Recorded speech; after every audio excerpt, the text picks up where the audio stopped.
Hey friends, welcome back to a new episode of openBIMvoice. Today I have with me my good old friend from the Netherlands, Alexander Worp. Hey Alexander, thank you so much for joining me. Welcome. Thank you much for inviting me again. I'm really looking forward to this It's been a discussion. long time. You mentioned again, but it feels like it was in another life. First time we Yeah. spoke. Like it's been like 4 years or what? Like it's been a So very long time. I think so was 4 years ago then when we Yeah, just yeah, started more implementing OpenBIM for our workflows. Yeah, that was a long yeah, time ago. yeah. So, what We are you were doing practicing now. now? I think you are in a different place in your career. So tell us a few words about yourself and let's go. Yeah, I have to think 4 years ago I was just we're still working at the airport. Or was it the airport? We had the airport discussion I still. I Yeah, think so. Yeah. yeah, that was even longer than 4 years. And it was over 5 years. Wow. But at this moment, I'm working for Waternet. That is the department of the municipality of Amsterdam, and we are responsible for the drinking water and sewage treatment of sewage collection and pumping stations in the region of Amsterdam. And I am there, the asset information manager, to make sure we have the correct data, the correct information for all the processes for asset management to make it more efficient so that the data supports our processes. Okay, I understand. Yeah. Uh, let's jump straight into this. What role does OpenBIM play into the workflow and into the workflows that you have to make sure that actually you get the data that you need and yeah, to use it? Well, what I always say, I'm a believer of open standards and open BIM formats. I have been that since Rob Roof from Building Smart as well, who convinced me when I started in 2010, I believe it was, with BIM, that you should stay out of the vendor lock-in. So your data should be flexible through your systems. So that is my main vision. The data should be vendor-free. Could be used in any platform you think will suit you best. So what I started doing when I came here, and of course this is a company that the oldest asset I just found out yesterday is from 1850. Wow. Yeah, 1850? 1850. Wow. Wow. That's 150 years. Yeah, it's almost 150 years old. Wow. Yeah, so one of the bigger water pipes from the dunes to Amsterdam. So let's see how things will change. And the data of those pipes are still available because Wow. they drew exactly into real detail. The measurements were perfect, and so I want to see that is so strong. If you have the correct data, the correct information, you can use it still. How it doesn't matter how old it is, but if it's correct. And now you see that we're so more into the open standards and the digital way of working. We don't draw anymore. So we cannot look, not everybody can look at the data. So we are working on implementing the open standards, open format, so that everybody can open and see his data out of his laptop. His browser, his BIM Collab, his QNEC, or whatever tool he thinks is most suitable for him to use. So what we're doing now is that we are going back to our what is the information we need? Just go back to the basics. What do we need to maintain and operate our assets? And we are making an ontology out of that. We have a good ontology, I think now. This OTL object type library dot waternet.nl. So we had subscribed to everything, and we are matching our ontology to IFC. So we're Mm. relating them, and out of those things, we are creating IDS files to make an exchange information requirement. So we are demanding them all are at the to share the information through the open standard IFC. Um, it's it's a challenge, but What exactly is the challenge? Where should we start? I think it's more the cultural shock it still has on the impact of people. They still think it's a new way of working. Well, they have been doing it with BIM for the Hmm. past 15 years already. Every engineer is working 3D, and they're using it already without seeing the benefits of it for broader information sharing. And still, I sometimes it still amazes me that the BIM modeler just thinks I need a 3D picture. Now that's a big challenge. Yeah, To see you're not modeling for the project, you're modeling for the lifetime of the assets. it's a big mindset shift right there Yeah. from two perspectives. like thinking long term. We are not used to do that, and it's very difficult for the human brain to think for 50 or 100 years, right? And the second thing, like you mentioned, we are still entrenched, and it's very difficult for us to see anything else outside what we have in front of our eyes, which is geometry. So Yeah. data comes as it is treated as a second-class citizen for many people if they are treating it at all as anything. Yeah. And also we are also implementing the process of the 9650 trawler asset management process aligned with the 55,000 asset management process.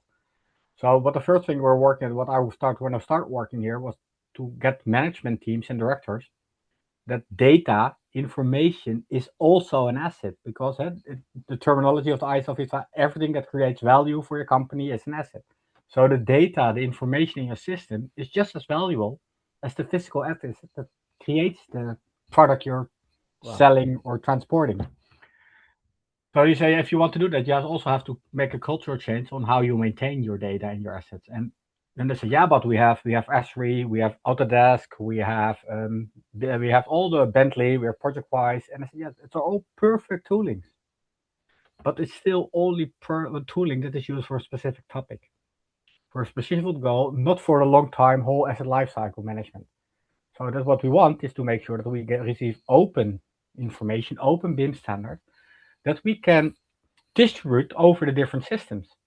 But we can use it in all systems. Doesn't matter if we work with Bentley, or if we're working with Autodesk, or we're working with openBIM Collapsum or S3 or AK software. We can implement our software or our information. And that's also a mind shift. They all think, yeah, but I need Autodesk because it's the biggest. It's just true. But also the data is locked. Because if you want to export it, that's all. And that is something also that's also called so. But I'm fighting for open, and I will struggle for as long as I work in my working life, I think. But you see also slowly people embracing the open standard. Also, the open BIM standards are getting more flexible. You see the Qnix, so you can make small changes in your IFC models now through tooling. So that's beneficial for operate and maintain, because they said, yeah, we have to keep the 3D level on a certain level. This should be exact. I said, no, it should not be exact. The alphanumeric data, the data attached to a geometry, should be exact. Also, that's an exception. But yeah, working with openBIM, using the IFC standards, the IDS standards, and also now using the Building Smart Data Dictionary to share our information needs openly. So every modeler can pick it up from the net, from Building Smart DSD with the plugin, to add the information to our requirements, is also slowly gaining momentum, because people see how it is beneficial for them. They don't have to think about it themselves. They just click, and it will drop in there. That's smart. No error prone either. Yeah, so also the model checking gets quicker and easier, and because they also have the IDS attached to our information requirements. The combination of that, they can also check themselves easier. So the information sharing, the deliveries get better. Not there yet, but they're getting better. And this is only feasible if you work with openBIM, because we have people working with Inventor from Autodesk. We have people working in Bentley. We have architects who work with Archicad, and they all work in the same project. And Civil 3D, and it's only good to share if you use the open standard. You have one integral picture of and we have a new development here of the new neighborhood of Amsterdam, Eiburg, where I live as well. It's all new, and it's huge. There are about 50,000 apartments coming, and it's not used. And not everybody wants to work with Autodesk, and to get an integral picture of what is happening there. I think that also for our sewage treatment and drinking water piping systems, I think we would have saved at least 100,000 euros, because we work internal. We can see what's happening where. So that's openBIM, is it? Is it the way, like the blood system, the veins that need to empower all these facilities, everything that's needed for a city to be alive, right? Yeah. It's really slowly seeing the benefits of the openBIM, and I think every modeler is often an Archicad fan, or an Revit fan, or Civil 3D, because they're grown up with those tooling. They know exactly what they're doing. They can model it. And they see, but this is everything. Everybody's already in here, but they only think out of the project scope. And then you go and convince them, okay, but at the end, we are using the same model for the next 30 years, 35 years, before we come back to make a big renovation. That's Yeah, and great. we all know the challenge with the model software. It doesn't matter if you work with ArchiCAD or whatever, how hard it is to keep your models, open a model that's 5 years old. It's a challenge. That's it. So I think IFC is for operational phase more than enough. If you see the developments with Scan to BIM, IFC for the lifespan is matching our needs.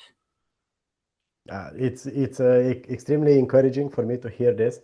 I can imagine the fights you had to have to explain people to understand the value of this, and I'm still sure you still have will have to do that in the future. Let me go back a bit to what you said. I think that's extremely important, and so it's something that even myself I forget sometimes, how actually important the data is on projects, like as physical assets. I think this is extremely important. Like that's exactly the thing that is missing because Yeah. we think that this data is just something like I think that's what I get right now from talking to so many people who are thinking, considering about openBIM or not considering and so on. They think that data is something that is like somebody like Petro who promotes openBIM wants to force them to do something. They don't understand it comes in the package with the physical asset, because the more and the better data you have, the better you are going to exploit that asset. Yeah. And Yeah. like it's very difficult to do that, right? Because physically you see the project taking shape, but then like that part, like, and that you also, it means that you also have to invest in yourself and learn how to actually, what kind of data you are going to prepare. Like most of the time the client, if it's a good client, if it has a lot of experience and so on, you might get it from the client. If not, then maybe nothing is happening, right? But when you get it from the client, it's a shame not to manage to deliver. And that means upskilling and trying and persisting and learning and going on. And also that's the thing, because I'm putting a lot of time in the beginning of the phase. So the initiative of a project and so you have the initiative and specification of the project. So what do we want to do? So first we see in our assets, in our data, that something is out of lifespan. So it's not performing more as it used to be and it should be. But then we're going, okay, what can we do? We're going to think about it, and then we say, okay. So then we also always start at what data do we have? What kind of information do we have? That we still have the drawings of 1850 that are better than the pumping station that are 25 years old. That's scary.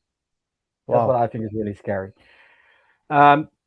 So with those specifics, you go, yeah, and you can convince. I'm trying to convince, because here you want to start a project, but you don't know, not even know what is in the pumping station or in the building. So that is really because the data and information is not correct.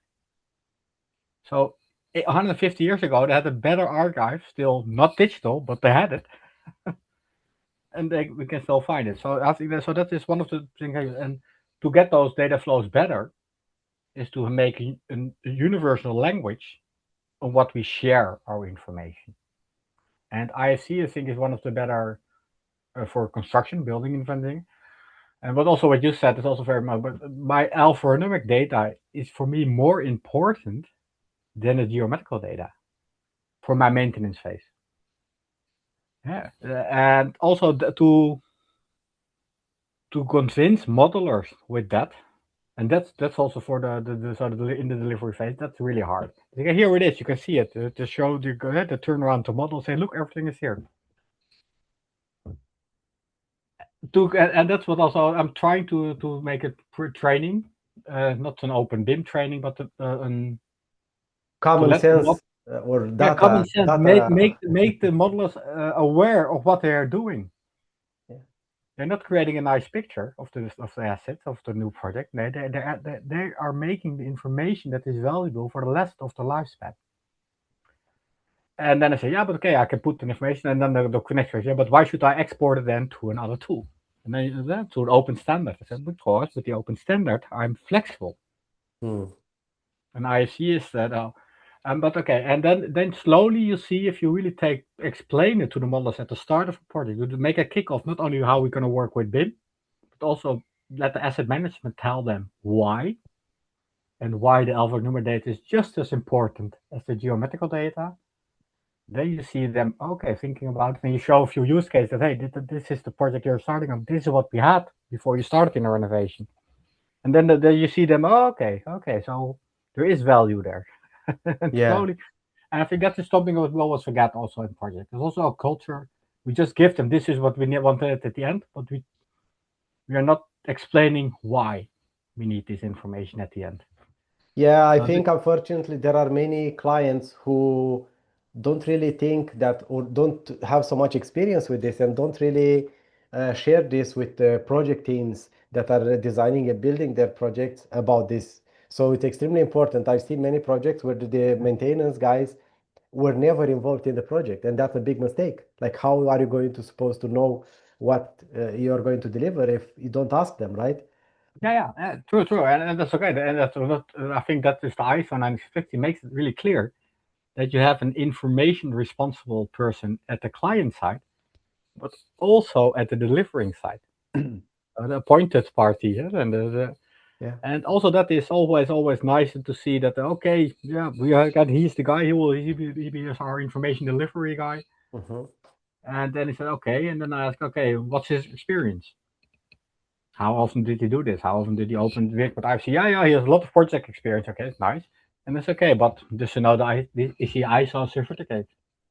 I said, no, we as company are. I said, yeah, okay, that's step one. So and then I'm also that's why I also like the IC foundation training and the expert, the more practitioner that's new. I haven't looked into that one yet. I'm trying to get in our contracts that I only want people, modelers, who has done the foundation training. But if I say, yeah, but then the contract says, yeah, but there's something extra. I said, no, it's a normal question. We ask an engineer to design for us. I want somebody who has knowledge of information sharing and understands my Wow. definitions of what I'm saying. So I Do don't you have to have this explain. right now? Do you Uh, include I this in the hope for the requirements? next projects it should be in a contract. Okay, wow, that's amazing. And tell me, let me tell you that this you are not going to be the first. I heard other places as well. BIM coordinators or BIM modelers needing Yeah, to have this certification yeah. to be able to participate in the project. So this sounds very good. Like, and your point is perfect. Like, foundation is not rocket science. It's something like an introduction, but it proves that at least you have gone through the basic and the core concepts and to understand how information should flow on a project. A little bit about the value of the information in the foundation, why you're doing this, not just to make a good model, no, Yeah, exactly. the information in the model. And that's also, I think that that's one something we as clients should improve on as well, is explaining why we need the data. Not Mm-hmm. just say, I need this, but why. So that's, For of course, sure. what in the new level of information need, the new ISO standard is more explained. So make it really clear on in what phase you need what information to make what kind of decision or to and I see that that's pretty hard to do as a client sometimes. Why we need this specific data on this moment in time or in the project timeline. Yeah. So I always start we're now still at the end. Okay, at the handover, this is all the information I need. But in what phase should we at least the minimum, bare minimal what we need in the phase in the sketching the phase for plan forming Mm-hmm. uh, and then yeah, so that is still harder, I noticed. And the only thing I always heard from the project managers and then my the client, zeg maar, who's the client of the project, always say, I'm in time, on budget, and the quality should be good. I say, yeah, but that is, I can understand for management that, but what about the information? On what do you base if it is on time, if the quality is good, it's on schedule? You need some more information. It's not just you don't look okay. I need it in April. I got everything in April. Mm-hmm. Mm-hmm. But okay, that's the challenge I still work on how we can make that more manageable and how can we Yeah. prepare our information required more to the topics and the phasing of projects. Interesting. Yeah. Very interesting and important aspect. Yeah, I remember you also mentioned the education of management. I think everything starts with this because I'm very excited and happy to see how much, sorry, how much freedom you have to exercise the implementation of open standards, at least from what you tell me. So in order to get that, you need the backing from the leadership. And maybe that's a little bit of the pirate in me. Just do it to show them. If you are going to ask permission, yeah, and the older management always says, yeah, but I'm not even the youngest anymore. So, yeah, but we have done this 20 years and it works. And then you show them a few examples. No, it can be better. So maybe that's also a little bit my way of working. Just do it sometimes, and then go back to. Sometimes it's better to get blamed or punished because you did something without asking permission. But if you can show them that what's the value of it, then they get interested and say, "Hey, that's interesting. Can you explain what you're doing?" So maybe it's a mix of both. If you wait until the higher management to understand why it's important and why you're going for open standards. But if you look at the government policies on all countries, they all want open. And maybe that is a good thing Trump is doing. He's pushing us to open standards. That we get not fixed on the vendor locking of the American companies. That we should go to open sharing, data sharing, open platforms. So maybe something good comes out of Trump as well. I think that makes it more easy for us to go for to push management to open standards. But still, you have to be, how you say, stout. We call it in Dutch. A little bit Stubborn, of pirate. Yeah. stubborn, and also Not crafty, stubborn. Yeah, also stubborn, of crafty, course. Yeah. but crafty to go around like Yeah. to do it and To explain push a afterwards. little bit. Yeah. Okay. That's interesting. That's interesting. I've been also kind of having the same approach, and I agree. Um, so it's very cool that actually, it's important that after that you also get like they understand the value of it and see Yeah. and can double down on that, right? Yeah. So it's important. Let me ask you something else. You mentioned you still have drawings from 1850. What about digital twins? Do you have any plans to build like a big database of your entire assets, your entire company assets? Or are there any plans, any discussions about that, or it's too early? No. Absolutely. We're even testing some models with AI already. Testing Okay. large language models. Because that's also the new trend word. It used to be BIM, and then came digital twin. And now in the Netherlands, you have to use AI, artificial intelligence, to make better working. Yeah. So yeah, we're actually absolutely looking into that, and that's why I think that one of the choices we made at Waternet is to go to linked data. So to make a triple store like the graph, the B, GraphWise, and we say our data should be in a central place, not in the application. So we're not putting our instant data. That's my dream. And we're testing on that slowly. So my Esri data, my IBM Maximo, that's are the two key platforms we are using internally. So for the operational phase, it's good. They can find their work orders. They can see where something is. But to combine that data into analytics. So what is the geographical information saying, and what is our asset management system saying, and what are the documents saying about those assets?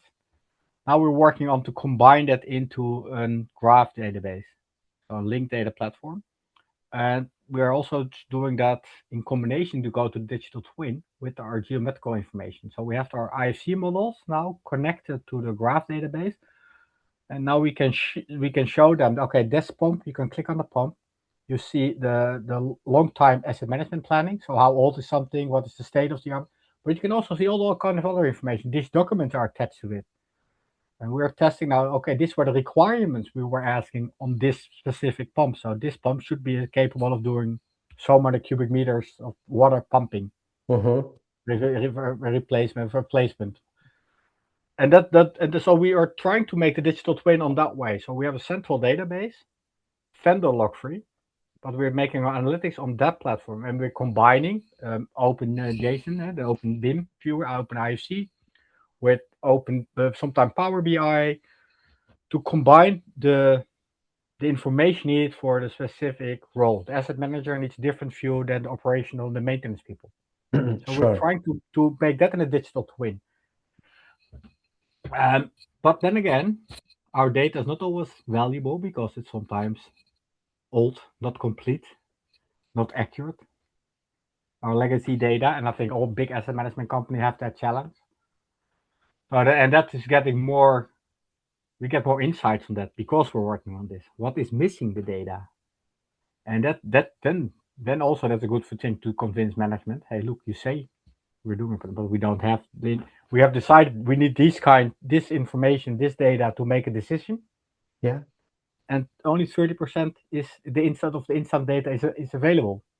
And so that's also it's so nice work. It's so nice, but the technology is developing so fast to help us with digital twin completeness, so with AI, and also that's I think building smart data dictionary in the combination with the ATEM MC, so the valve information, the delivery, so the fabrication product passports can help us to complete our data even quicker.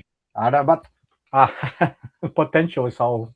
Yeah. But you're right about the technology, AI, and also hardware. Yeah. It's for sure is going to make a big impact in the coming years. It's making already right now, right? What do you know about like product passports? Like how does this work? Are we going to have like let's say in some IFC models, some things that are going to have some information specific about like connected in IFC, or will this come as a metadata put it in an IFC? Have you thought about that? Do you have any examples of that? I don't know much about that on this front. We're looking into it. I think that if you have the IFC model completer, it's possible now already. I think because there's a lot of data through in the building smart data initiative through ATEM already of product specific pumps, doors, valves. There's a lot of data already there. Okay. But the only issue is that it's not standardized, and that's the product passport. I think that will be very valuable. And if that is good, so the fabrication, the guys who make the pumps, who make the doors, are obliged by law to put that data available on site on a database that is free accessible. Oh man, that will save me so much work, and I can just have a link to it. So For then the sure. IC file, we're now looking if we can do the GTIN code. That's the Yeah. minimum that we should have of the product. But through the GTIN code, I can go to the supplier. There's the geographic, the barcode, and it's not complete yet. We are updating our Autodesk. Otherwise I could have shown you what we're doing. We now have a few places where we can really put on a pump. We can click on it, and there's the GTIN, and we can click on the GTIN, and we really go to the Siemens fabrication, the product number. So yeah, and that of course will make for the BIM modeler for much easier to get the information. That in the models, or saves time because you only need the link and the link to the correct page. But we also think there's a lot of data I want in my IFC model still, because we're not. Yeah, I don't know. So I'm not convinced yet that it will be open available for 50 years. So some data, maybe maybe I'm a little bit skeptical. I'm getting too old to be skeptical about this, but if you can see what you can find on the internet, I cleared out my storage thing, and I found the old TV. I said, okay, let's see if it still works. And I Googled, and I found the instructions. So it's still there. It's a 20-year-old TV. Yeah. Yeah, I want to show my kids how big the TVs were when we were young. So if you look at that, then it's maybe I'm too skeptical. So I think the product passports will help us a lot as asset managers, but also for the projects to deliver the information they should be. I'm glad that it will be standardized in Europe. And if Europe standardize something, the rest of the world will follow. Yeah. Most of situations. Yeah. Well, look at the how they call the CE European on stamp that should be on all electronic devices. Europe start asking it now. It's a selling point for the Chinese and for the whole Mhm. Asia puts it on it. I don't know if it's true or not of those, but you see that it will work. Yeah. Okay. Looking We're looking forward into to the big that. market. Yeah, for sure, for sure. Um, Tell me something else. You are doing a great job at Waternet. How does the other public environment looks in the Netherlands? Is this change happening at all levels, at different departments, infrastructure like railway administration, road administration, hospitals, stuff like that? Or is this something like, is Waternet an outliner, something special? Or there are also other clients pushing for OpenBIM? A lot of public clients are pushing for open You can see that more and more. Luckily, Okay, uh, that's amazing. yeah. You see also the municipality of Rotterdam, Utrecht, but you can also see our water authorities. So we live below sea level, the water first level, and also are starting to look into it. So more and more we see that it's necessary. And also for our even kijken, how do you vergunningen permits or building permits? They're also looking into it. All the municipalities are saying, okay, if I can make an IDS and they can deliver me an IC, so I can check if all the data is in there, that the fire safety is correct, and so it starts coming. You see this coming, and we have also now as the whole design is finished, then you're starting a permit. You can put in your permit request to make sure if you can build it or not. And Mhm. now you say, yeah, but okay, if we can work with openBIM and open standards, we can make it maybe in 3 pieces. So first, what do you want to build? What will be the function of the building? Okay, that's approved. So then you can start designing. Now you see that. So then you have the first stamp. Okay, this is allowed. And then you can say that to make the facade, to make is this also fitting into the streets or in the environment of the neighborhood. So also on that part, you see more and more research. Can we do that with openBIM? Can we use IC to help us maybe automatically check some space the functionalities? Is that in the law in line with our plans? So yes, luckily it's more and more coming. Okay. Um, Also, there we need to do it. We have to build 1 million houses for in the next 10 years, I believe. So that's 100,000 houses a year, and now it takes about 16 weeks to give a permit. Ouch. Yeah, and I have luckily we are not really into that kind of work anymore. I'm not, but I heard a housing company, social housing, is said yeah, and then we put in the permit, and almost automatically we get a postponing letter because they're so busy. Okay, yeah, so we're so full, it will take us 6 weeks longer. And they don't even look at it. So, Oh. yes, they're looking into it. And as you see more and more, also the pro rail or rail companies are looking into the IC rail, make it more understandable, make it more accessible. Luckily, yeah, it took a while. Mhm. The first talk I had with ProRail, that's the main, that was 2015, I believe. Hey, you should look in the standardization of your information. They had also a lot of databases. But it's nice, yeah. You see more and more. That's great news. It's That's getting momentum. amazing news. Yes. Yeah. Now, despite the mirror question, what do you see as the main blockers?